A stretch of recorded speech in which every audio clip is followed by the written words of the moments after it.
मसूरी में क्षतिग्रस्त सड़कों को लेकर जिलाधिकारी द्वारा लापरवाह अधिकारियों के खिलाफ एफआईआर दर्ज करने के निर्देश के बाद मसूरी नगर पालिका परिषद के अधिशासी अधिकारी राजेश नैथानी द्वारा मसूरी कोतवाली पर शिकायत पत्र देकर बताया गया है कि विगत कुछ माह पूर्व मसूरी नगर पालिका क्षेत्र में माल रोड व अन्य स्थानों पर मसूरी पेयजल निगम द्वारा मसूरी यमुना पेयजल योजना के तहत पाइपलाइन बिछाने का कार्य किया गया था, जिसमें पेयजल निगम द्वारा ठेकेदार के माध्यम से मसूरी की सड़कों को खोदकर उसमें पाइपलाइन बिछाई गई थी। उसके पश्चात पेयजल निगम व ठेकेदार द्वारा उक्त सड़कों की मरम्मत किया जाता था, परंतु सड़क की मरम्मत करते हुए निम्न गुणवत्ता का कार्य किया गया था, जिस कारण मसूरी की सड़कों में काफी गड्ढे बन गए थे तथा सड़कें क्षतिग्रस्त हो गई थी।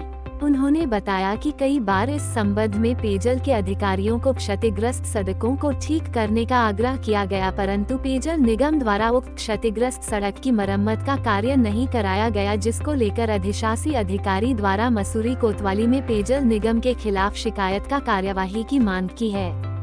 मसूरी कोतवाल दिग्पाल सिंह कोहली ने बताया कि अधिशासी अधिकारी नगर पालिका परिषद मसूरी की शिकायत का तत्काल संज्ञान लेते हुए पेयजल निगम व संबंधित ठेकेदार के खिलाफ अपराध संख्या 68/2022 धारा 288 आईपीसी के तहत मुकदमा दर्ज कर लिया गया है, जिसकी विवेचना उप निरीक्षक शोएब अली को सौंपी गई है।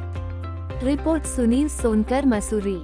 इसमें नगर पालिका अधिशासी अभियंता मसूरी द्वारा एक तहरीर हमें दी गई थी कि कुछ समय पहले यहाँ पेयजल निगम द्वारा पुरानी लाइनों की मरम्मत करने और नई लाइन बिछाने के लिए गड्ढे खोदे गए थे। उनको बरसात से पहले पूरी तरह से पूरा नहीं किया गया। जो किया गया है वो ठीक नहीं है। जिस तरह से बरसात के पानी की वजह से शहर में गंदगी फैली, पर्यटकों को आने जाने में दिक्कत हुई, कुछ गड्ढे भर गए और जो उनके द्वारा काम किया गया है तहरीर के अनुसार वो लापरवाही वाला कार्य है। तो उस पर मैंने उचित धारा पर मुकदमा कायम किया है। अब विवेचना जारी है। अब आगे देखते हैं कि दोषी कौन है। किस तरीके से सर, क्योंकि जिलाधिकारी काफी गुस्से में भी थी, नाराजगी व्यक्त करी कि मसूरी की सड़कों का हाल बदहाल है, तो क्या माने इसी दशा में अब जो उन्होंने एफआईआर दर्ज करने के आदेश दिए थे उसी क्रम में अब कार्रवाई शुरू हो चुकी है? जी, आपको बिल्कुल आप सही कह रहे हैं, उसी क्रम में समझ लीजिए। पर अब ये बात सिर्फ इतनी नहीं है कि ये पाइपलाइन की वजह से क्या हुआ, इसमें विवेचना का विषय है। इसमें ठेकेदार जिम्मेदार है, विभाग जिम्मेदार है। सड़कों की हालत पाइपलाइन की वजह से खराब हुई है या किसी अन्य कारण से हुई है, एक विवेचना का विषय है, उसमें हम काम कर रहे हैं। मसूरी में मसूरी इंटरनेशनल स्कूल द्वारा प्रधानमंत्री नरेंद्र मोदी के जन्मदिवस के अवसर पर आयोजित पखवाड़े दिवस के तहत छात्राओं द्वारा मसूरी के शहीद स्थल पर नुक्कड़ नाटक प्रस्तुत किया गया, जिसमें बेटी बचाओ बेटी पढ़ाओ के नारे को बुलंद किया गया।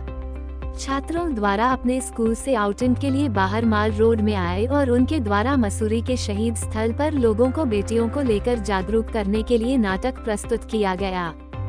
छात्रों ने नुक्कड़ नाटक के जरिए कन्या भ्रूण हत्या, दहेज हत्या, घरेलू हिंसा, छेड़छाड़ और दुष्कर्म जैसी घटनाओं पर कटाक्ष करते हुए लोगों को जागरूक किया। साथ ही बेटियों को बेटों के समान शिक्षित करने की अपील की।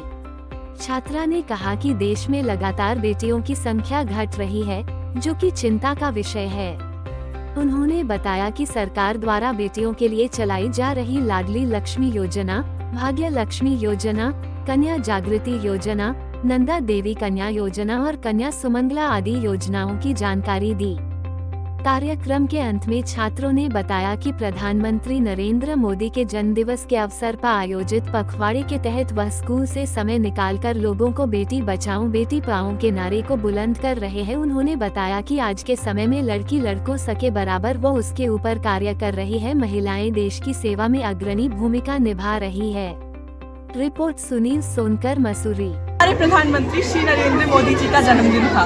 इसके उपलक्ष्य में हमने बेटी बचाओ बेटी पढ़ाओ के नारे पर एक नुक्कड़ नाटक किया है। हम चाहते हैं कि बेटियां बढ़ती रहे, पढ़ती रहे और आगे बढ़ती रहे। यही हमारी इच्छा है। बेटी बचाओ बेटी पढ़ाओ, बेटी बचाओ बेटी पढ़ाओ, बेटी बचाओ।